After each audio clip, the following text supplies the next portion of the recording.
great degree. Football will always obviously be something that's very, very important to me here, obviously, and when we talk about football here, we always talk about teamwork.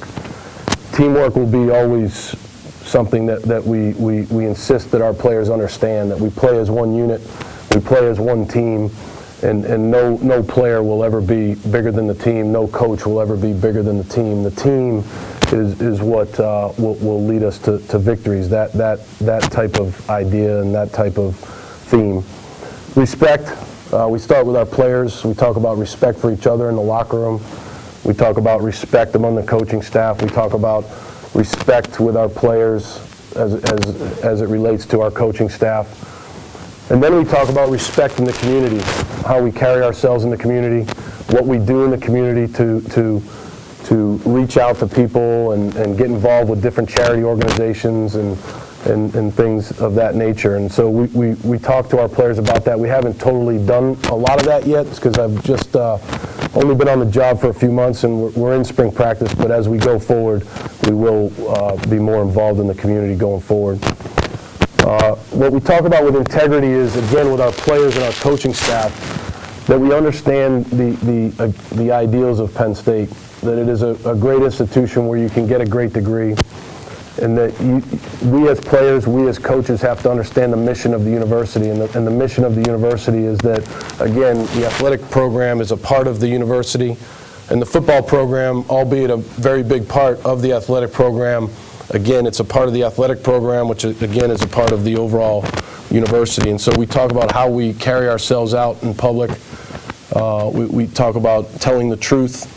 When somebody messes up, a player, a coach, we talk about making sure that honesty is the best policy, and that's the best way to ensure the integrity of your program. As it relates to the coaching staff, really thrilled with the coaching staff we've been able to put together here. It's a unique blend on this coaching staff of some younger coaches, some veteran coaches, some coaches that have worked with me in the past, some coaches that haven't worked with me in the past, but coaches that believe in education. They've coached at educational institutions.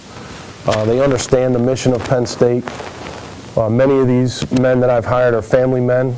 In fact, you come to practice, you can see that a lot of our kids are at practice and our wives come to practice, because if we're going to preach being a family, then we have to actually follow through on that. And so we're doing that.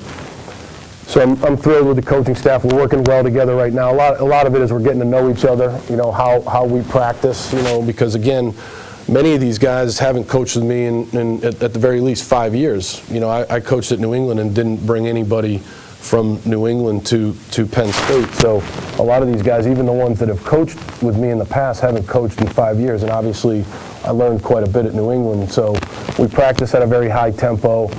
We watch the film all together as a full staff, things like that. So I think guys are getting used to that and how we coach and what I expect.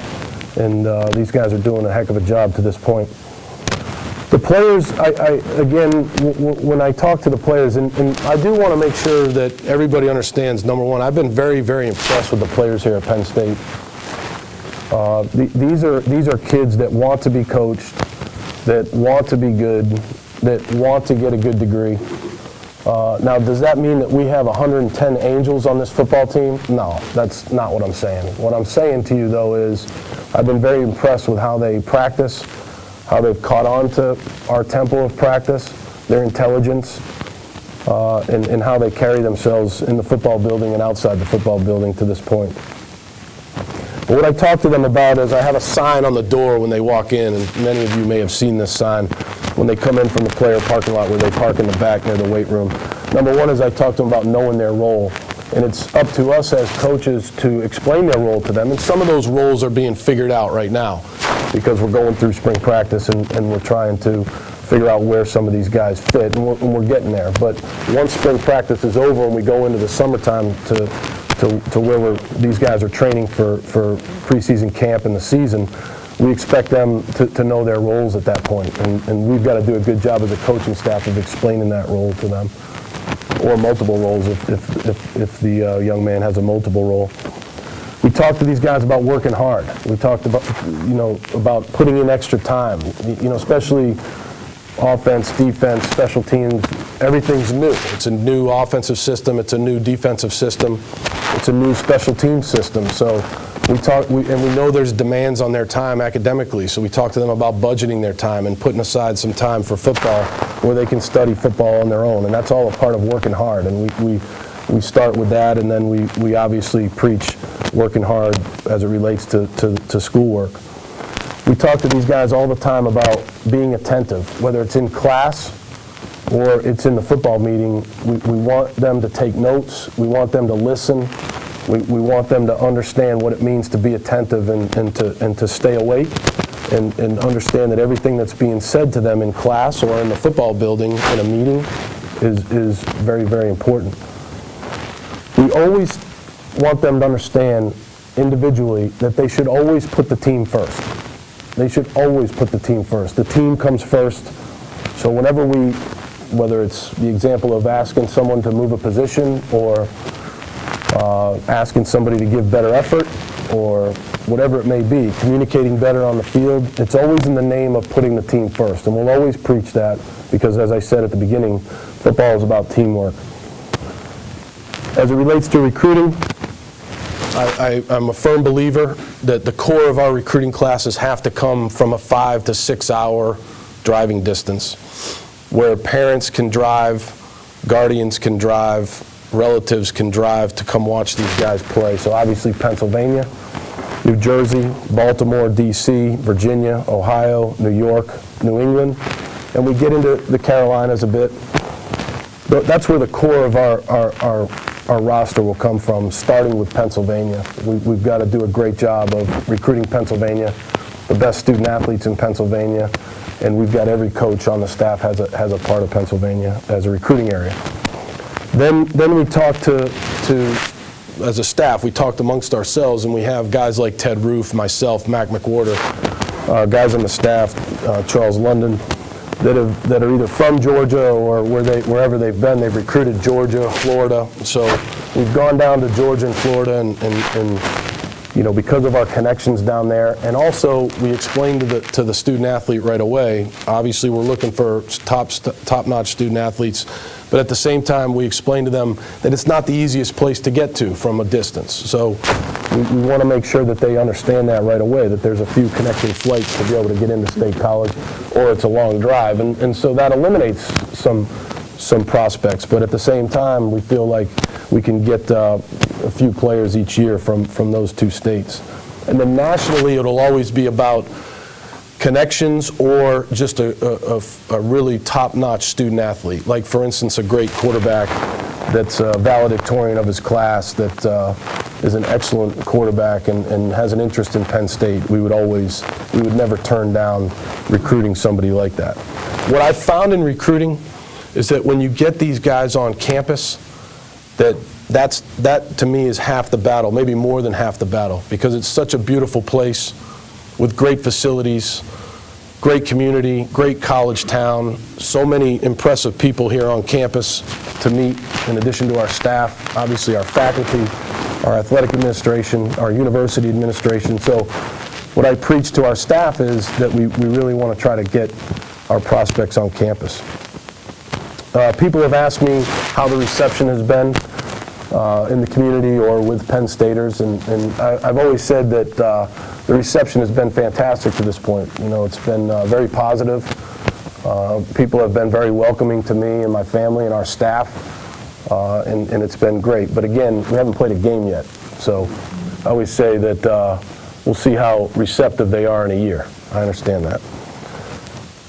One of the things I wanted to talk to you about today was the role of, how I see the role of the media in our program. And you know, what I've tried to do early on here is to open up our program, to let the media come in so that the outside world, outside of State College, or even in State College, can see, number one, the type of players that we have here, which are great kids, how hard they work, our facilities, our coaching staff, and just, again, allow the media to come in and do the best I can to meet you halfway on a positive relationship as we go forward here. And what you'll find from me is that what you see is what you get. And so hopefully our relationship will stay that way and be open and honest, and we'll have good communication. And just the last thing I just want to talk about again is, I kind of talked about this in the beginning, but in the 3 months that I've been here, when I first came to State College, that was the first time I'd ever been here, and never seen the university before. Obviously, followed Penn State football since I was a kid, wanted to coach since I was a little kid, so Penn State was obviously the Eastern school, in Massachusetts, especially before Doug Flutie and Boston College. Penn State was the only school that was on TV every Saturday, so had followed Penn State for many, many years, but never had been here. My brother was here in 1983 with my parents when Brown played Penn State, but I didn't come because I was playing junior high football that day. But being the first time when I came up, and now being 3 months here or thereabouts, you can see every day that this is a very, very special place. A place that has a lot to offer academically, a place that has a lot to offer football-wise, and a great student body, the biggest alumni network in the country, over close to 600,000 active alums. One of the things that's really stood out to me here is the student body and the support of the student body for the football program, which in a lot of places you don't get that, but here it's probably the best I've ever seen. So it's an exciting time for Penn State football. It's a new era of Penn State football, and I'm extremely proud to be the head football coach here, proud to be associated with this university, and obviously can't wait to keep going with spring practice, get into the summer, start training camp, and get going for the season. So with that, open it up to any questions. Hi, it's Ron for Hey, Ron. and I do appreciate the openness. The day after you beat the Ravens, you talked with one of my reporters about Penn State, and you didn't rub it in. That was nice. It was a tough game.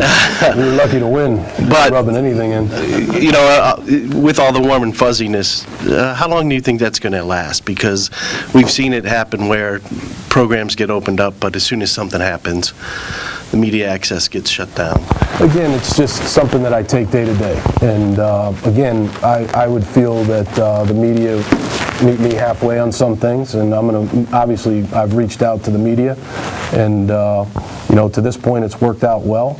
And just, I think it's about open communication, and I don't see why it can't continue. I'm not a genie. I can't predict the future, but to this point, I think it's been a positive relationship. And kind of a follow-up, Sure. How about, what are your thoughts on social media and your players using Twitter, Facebook? Yeah, that's new to me. It's new to me, even though, when I graduated college in '92, and that's right when the internet started to get big, and so it's a little bit new for me, and obviously having been in pro football for 5 years, there was no Twitter or Facebook allowed at the New England Patriots, obviously, so it's new, but I do understand the use of it. I think that our players have to be very smart with it. It's something that once you tweet something, it's out there for everyone to see, so they have to understand that it's their reputation. We don't monitor it or anything like that. We just make sure that we talk to them about what it means and what it means to put a picture up on Facebook or tweet something that everyone can see. So, and in recruiting, it's definitely a tool, or tools, Facebook, Twitter. It's amazing with the NCAA. I have a lot of respect for the NCAA, but at the same time, we're not allowed to text, but we can Facebook and tweet and whatever we can do. I'm not sure I understand that because it all comes on their cell phones, but maybe I'll ask that when we have an NCAA meeting again. But no, I understand it, and I know it's something that is definitely necessary.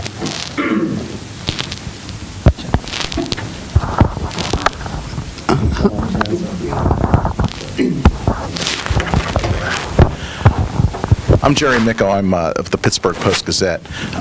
You had mentioned, one of the jobs that you have now is obviously recruiting, and you've had, at least on paper, success verbally for the class of 2013. You kept some kids from 12. But I want to talk a little bit about the reception you're getting from parents and your coaches are getting from parents about what's going on here. And a lot of shoes haven't dropped yet. You've got the Louis Free report. You've got a trial coming up in June. I don't have to read you the litany. You know the litany. How are you being received? How is the university being looked at? And what questions are parents, relatives, guardians asking you? Because you've got to ultimately not just sell the football program, but the university. And that's been a tough sell since November 5th for a lot of people. So what's the reaction been from those folks? And generally, I'm not looking for a specific or a name or anything, but you know, the reaction overall. Sure. The reaction to this point has been very, very positive. And there's a few reasons for that. Again, going back to what I was talking about with our recruiting philosophy, when you get them to come to campus, you know, you have a prospect and his family come on campus and meet our staff and meet our athletic director and meet different faculty members and eat at our training table and tour our football facility and tour our campus, you can tell that there's definitely a sense of moving forward, and that's what we're doing. The other thing that I think is really, really important for us to understand too is that we're very upfront. We talk to them about our philosophy for the program, our vision for the program, which again is an honest program, a program of respect, a program of openness, and that's what it's going to be as long as I'm the head football coach here. So those things, you know, as far as somewhat of a preemptive strike, and so we try to answer questions before they're asked in many ways. And to this point, we don't get asked a lot of questions, or at least personally, I can only speak for myself. The assistant coaches haven't told me that they've been asked any questions, but you'd have to ask them if you get a chance to talk to them. But for me, you know, it's been very positive. And I think for our staff and for us, it's about talking about the football program, the university, the athletic department, the student body, 160 different majors to choose from, great football facility, 108,000-seat stadium, our vision for the program, and that's what we keep talking to prospects about. And you made a great point at the beginning of your question, because you said that you know, to this point it looks like it's pretty good, but no one knows how recruiting is going to go until they finally sign on the dotted line. So we just continue to recruit and talk to these guys about what we think is a special place with a great football program, and that's what we do, and that's how we move forward. Hi, Coach. Josh Barnett from the Philadelphia Daily News. I guess one of the areas in media that's changed significantly during your time in the NFL was the coverage now of recruiting. You have websites where you put in a prospect's name and you get a list of all the offers and when he visited and quotes with, you know, immediate reaction before he's even gotten home from a campus visit about what he thinks and who he met. And I don't know how many times I've seen the quote. I had a great conversation with Coach O'Brien, so I guess that's a good start. But I know I've seen that a lot on Rivals and Scout and everywhere else. Can you talk a little bit about that coverage and the volume of it, I guess, from your perspective? It's one of the biggest adjustments that I've had to make here is the volume of the internet. There's got to be 5 different websites that cover Penn State football. I mean, from Penn State 24/7 to Black Shoe Diaries to, I mean, there's a million of them. I can't even list them all.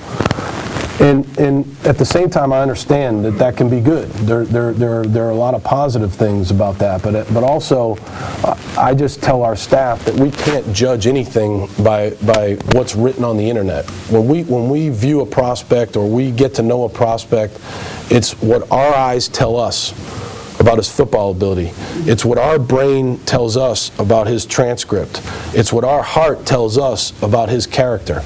Whether he has 4 stars, 5 stars, 1 star, a half a star, 8 stars, 20 stars, I could care less. I really could care less. And if you really, you know, if you look at me and you say, well, how do you say that? You know, stars and all this stuff. Well, just look at the New England Patriots, and that's a place where what we did there is we just looked at the value of the player, which is a little bit different going to college now, but and how that player fit into our program at the Patriots. So I could list millions of players over the years at New England that probably had no stars coming out of high school. I mean, how many stars do you think Danny Woodhead had? He went to Shadron State, Nebraska. How many stars do you think Wes Welker had? He went to Texas Tech. So I tell our staff that the internet is important. You know, it is important to keep up to date with maybe what's going on at other places as far as commitments, or maybe what people or prospects or parents are saying about us. But at the same time, again, the ultimate judgment is what we see in a prospect, what we see in his football ability, what we see in his academic transcript, and what we see in his character. Coach, Ben Brigandy from the Williamsport Sun-Gazette. Many of us in this room came into leadership positions in places as outsiders, and one of the common things everybody always hears is, we can't do it this way because we've never done it that way before. You obviously replaced a decades-long institution. Have you encountered any of that mindset in any of your dealings? I really haven't, and I'll say the reason why is what I try to do is I really am not a ready, fire, aim guy. So if I want to make a change and I want to talk to the powers that be about the change, then I write it up and I submit whatever the change may be, whether it's in the beginning a weight room change, you know, a structural change, or structure of the training room change. And then what I've found here is you have a lot of really, really bright people that are open and honest, and we have good dialogue. So whether that's Dave Joyner or Jeff Nelson or Charmel Green, we talk about what changes we're making and what the change means, and then we go forward with the change if it's approved. So I haven't been, no one said anything to my face that, well, we did it this way for this many years, we can't change it. You know, that hasn't been said to me. And along the same lines, I've made this clear since I took the job. I'm very, very respectful and mindful of what went on before here with Coach Paterno and his legacy. 409 wins, but he meant so much more than that to this university with graduation rates and what he meant to all his players and the university as a whole. So when I say change, it's my vision for the program. This is a new era of Penn State football. It has nothing to do with how we feel about the previous 50 years of Penn State football. We have a ton of respect for that, more than you can put words on. But we're moving forward with what is our vision for the program right now.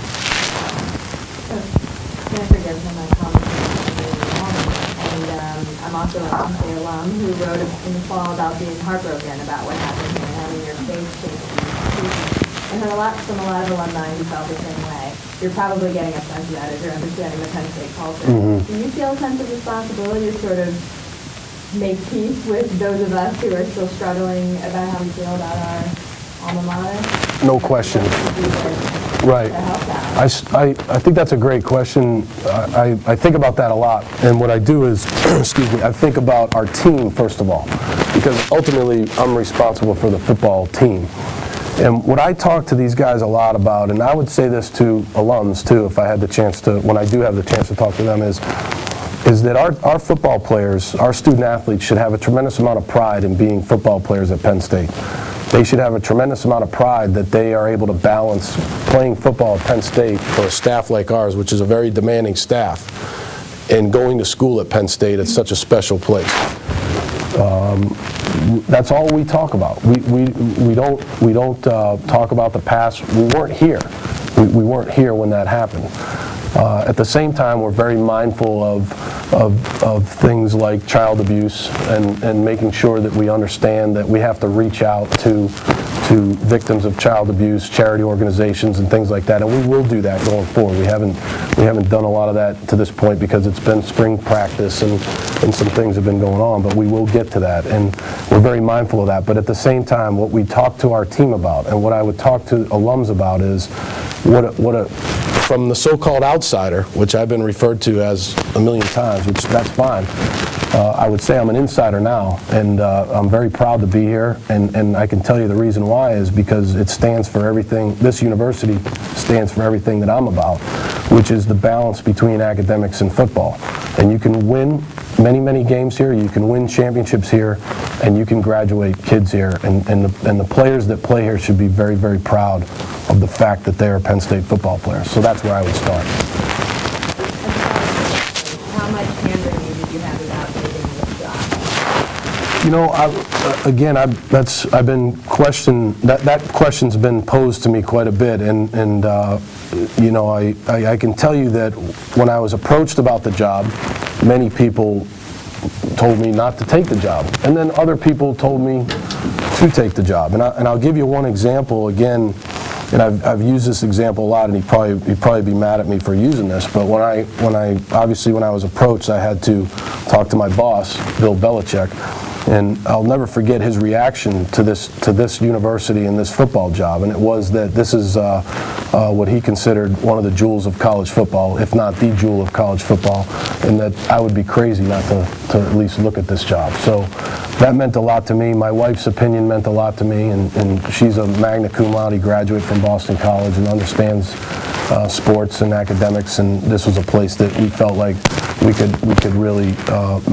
you know, have an impact. And so for me, there was no hand-wringing. It was about meeting great people. And once I met Dave Joyner and Rodney Erickson and John Nichols and Charmel Green and Linda Caldwell and all the people that I met, Russ Rose on the search committee, I was very confident in the fact that I would love to be the head football coach here. You can't escape the question. I married into a Penn State family, and my wife started going to games here when she sat in her mom's lap 40-some years ago. I won't throw her under the bus. Huh? Does she boo? Yeah. But you have to, I mean, this question will come up every press conference, and I've noticed it since I've been coming 20-some years. There doesn't seem to be a lot of depth at quarterback, and there never has been. It would be one or two guys, then walk on, walk on, walk on. Are you comfortable with the depth you have now, and would you like to see 4 and 5 stars competing going forward, and then will you deal with the aftermath when one decides to transfer? I don't look at stars now. I mean, I want to be clear on that. Especially, well, at all positions, but at quarterback, I spend a lot of time with when a quarterback prospect comes to our campus. You know, I spend a lot of time with that young man because the quarterback is such a huge part of your football program. And so to me, it's not about stars. It's about, can he make good decisions? Can he throw the ball accurately? Is he a good student? Those types of things. As it relates to our team right now, I'm very comfortable with the quarterback position. There are 3 guys that are really competitive guys with Rob Bolden, Matt McGloin, and Paul Jones. Smart guys. I have no idea what they ran in the past or how they were coached, and I respect it, but I don't want to know anything about it because it's our system now. We've told them to kind of, you know, just clear their mind of what they were coached in the past and learn it the way we do it. And to this point, it's been pretty decent. Now, have there been great, like yesterday was not a great practice for the offense. It was a practice where the defense put in a bunch of pressure and we didn't handle it very well. So now we've got to go back today and watch the tape and learn from it. And the thing that I've been very impressed with these 3 guys is they come in for extra film. They want to be coached. They want to be good. And they all have tools. And I've really enjoyed working with them in these first few weeks, you know, that we've been able to work with them in spring practice, and I'm looking forward to the journey ahead.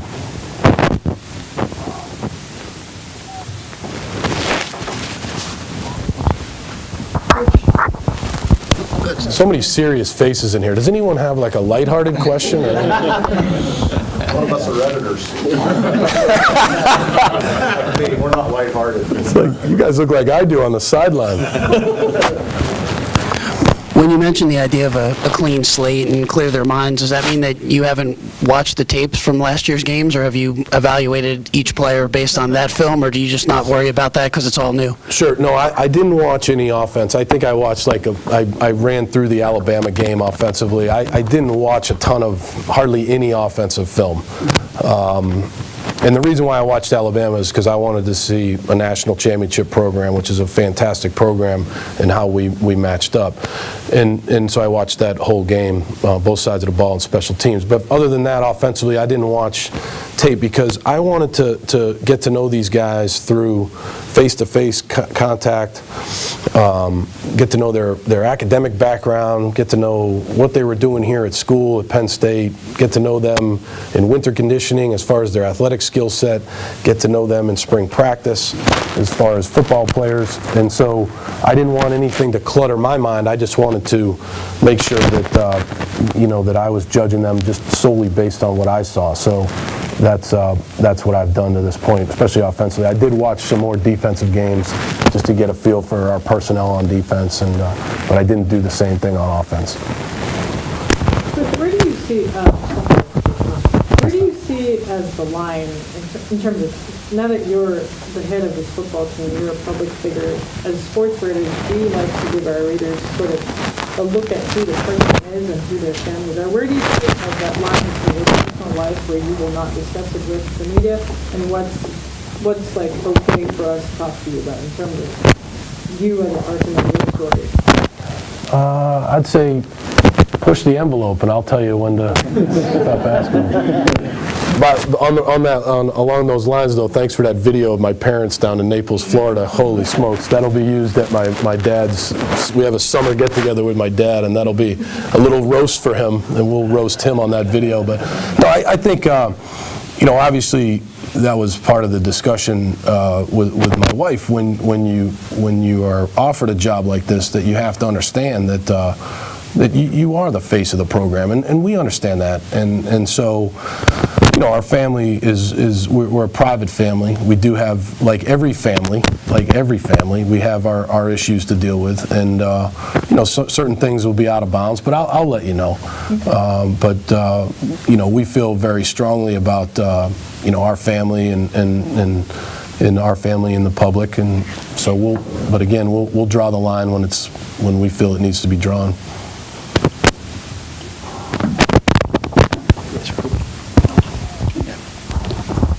Have you been able to quantify, since you've last coached, how much the sport of college football has changed, just in terms of boosters and the corporate side of things and the BCS?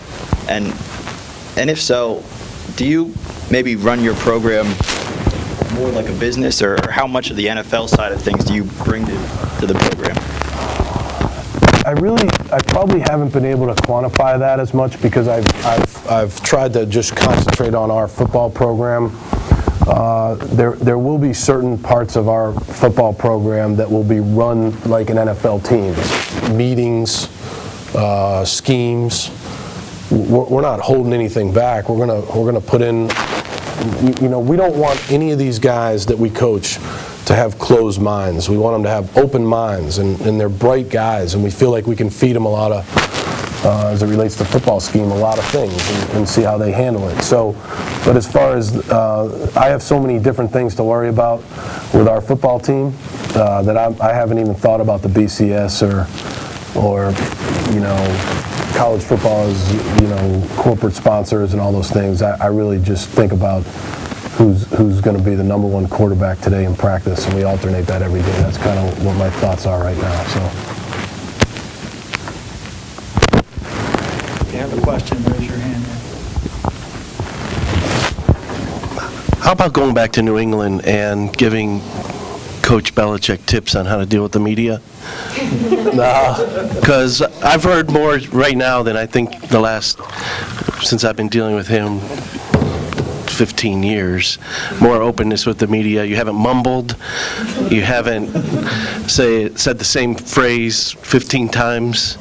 Come on, you could go back and teach him how to deal with the media, right? He's a great friend. He's a mentor, and I believe in him and what he does, and he's meant a lot to my career. So he has no need for any tips from me. I can promise you that.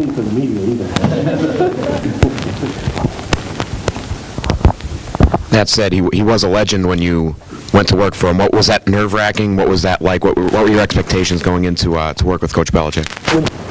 When you go to work at New England, you're just a cog in the wheel. You're just a part of an organization that requires you to put your ego aside at the door if you have one, and work extremely hard. And in a lot of ways, you define your own role there. And that's what I loved about coaching there, because Bill was the type of guy that would give you the vision that he saw for the organization, the football team, the offense, the defense, the special teams, but then he would let you go and grow as a coach. And so I always thanked him for that. I'm very grateful. I haven't had a chance to talk to him. I wish I did. I know he turned 60 the other night, and they had a surprise birthday party for him, so I sent him a note. I hope I didn't ruin the surprise.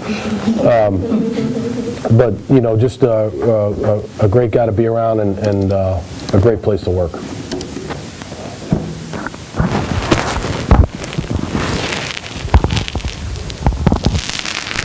How much did you deal with the media before taking this job, and are you going to wear a hoodie on the sideline? No, I won't wear a hoodie. There's only one guy that wears hoodies, I mean, in my opinion. He's got the hoodie mastered, not me. Although I probably should wear something more than a baseball hat to cover up this bald head, but no, I'll have a baseball hat on the sideline. You know, I dealt with the media. When I was at Georgia Tech, dealt with the media as the offensive coordinator in Atlanta, and that's a pretty big media market down there. This past year in New England, you know, coordinators are required to talk to the media, I think, once a week. It was Tuesdays or something like that, so dealt with the media. Obviously not to this extent, but you know, and like I was asked, I was trained at New England as to how to deal with the media. So, but no, not to this extent, but I have dealt with the media before I took the job there. Phil, let me ask, have you formulated the kind of access our writers will have to your program? I haven't to this point. I know right now we have some dates set up for the media to come in for practice.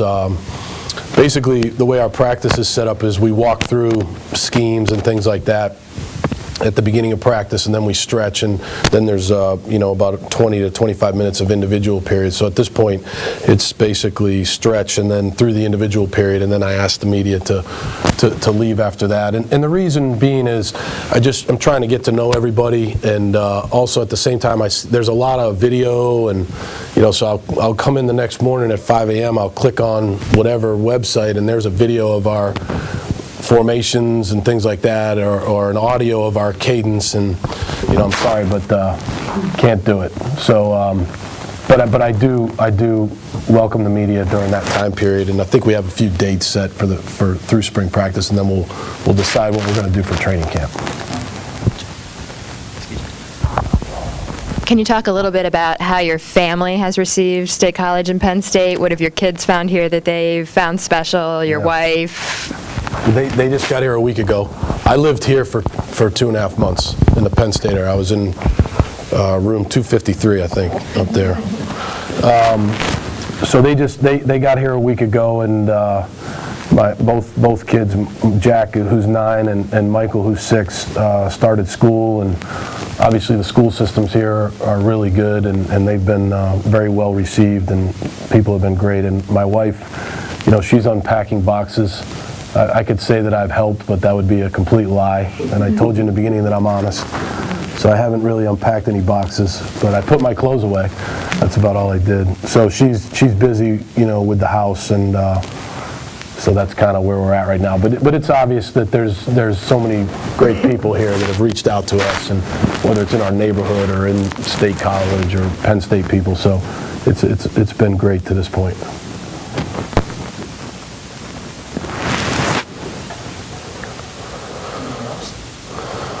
Can you talk about injuries and the reporting of injuries? And obviously college doesn't have the injury report like the NFL does, and obviously there's some manipulation of that injury report anyway, but what's your... What do you mean? Brady's shoulder was hurt every week. What's going to would be your policy as it relates to talking to media about injuries and, without being required to say somebody is doubtful or probable or whatever, the NFL terms? Sure. What's your philosophy on that going to be? Right. Well, I think the one thing, number one, is depending on the severity of the injury, I would like to be able to talk to the parents first before I release anything to the media. So that would be number one as it relates to college athletes. If a guy, God forbid, tears every ligament in his knee, I'd rather the parent not read about it in the statecollege.com without hearing from me first. So that would be the first philosophy I would have on that, as best I could, adhere to that. And then after that, I mean, if it's an ankle sprain or something that, is minor, then, I don't have, if a guy's got a hangnail, I'll tell you that he's got a hangnail, so. But I'd like to be able to talk to the parents first before I release anything to the media.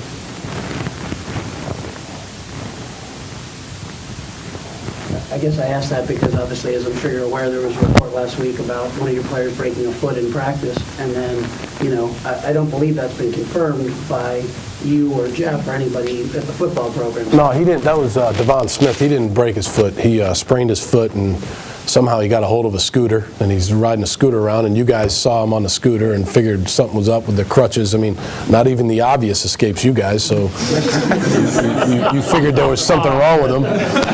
And no, he just sprained his foot, but he'll be out for the rest of spring, with that. It was pretty significant sprain. You've seen coaches leave the NFL ranks. Some have had more success than others. Is there any one thing or two that makes for that successful transition? Paul, I don't think about that much. I think about being myself and understanding what I want, what our staff wants, and making sure that we carry out the vision that we see for Penn State football. I don't think about what other guys did when they left the NFL and went here and went there. I have respect for all coaches, and all I try to do is worry about what we have to do to make Penn State a successful football program. But as you see it now, what's the biggest part of that transition? From NFL to college? Yes. The recruiting is a big transition for me. The recruiting has changed since I was an assistant coach 5 years ago with all the social media and all the internet websites and things like that all the information out there, that's changed. The field dimensions of the field itself is totally different. The hash marks in the NFL are very close. I mean, I know it sounds crazy to you guys, but it's a huge adjustment for me. Landmarks for routes on the field, landmarks for different things on the field has been a huge adjustment for me, something that I got to actually do a better job with. And certain rules, for instance, in the NFL, after 5 yards, a defensive back can't touch a receiver. And in college, that's not the case. So the rules are different. Certain rules are different. So that's been probably the biggest adjustments for me.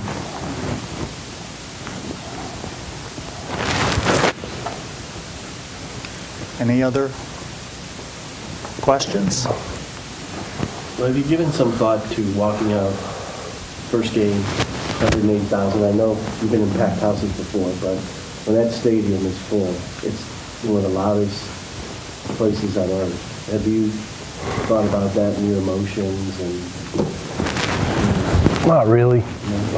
Pretty focused guy, so when we take the field for that first game, I'm sure I'll be excited, obviously, but excuse me, I'll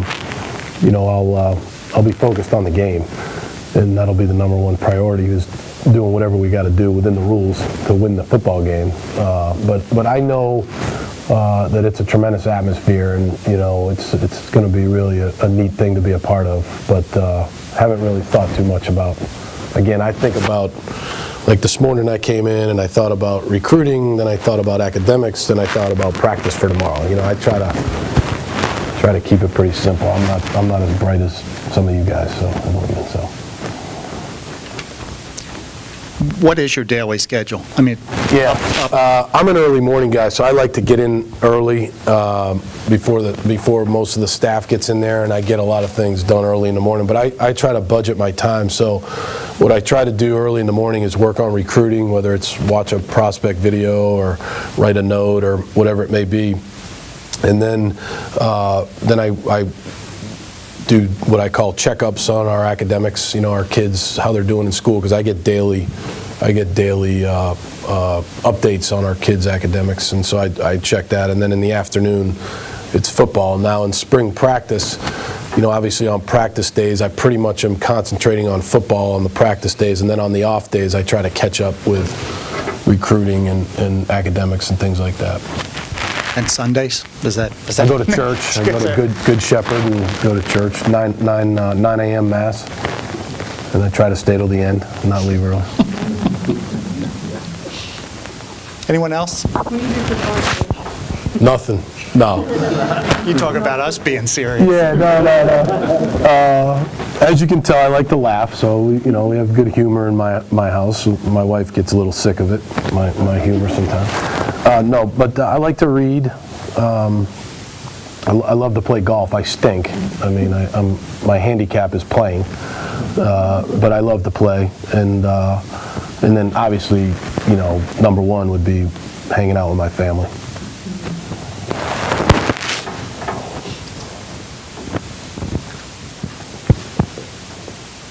All right. Okay, guys. Thank you. Very much.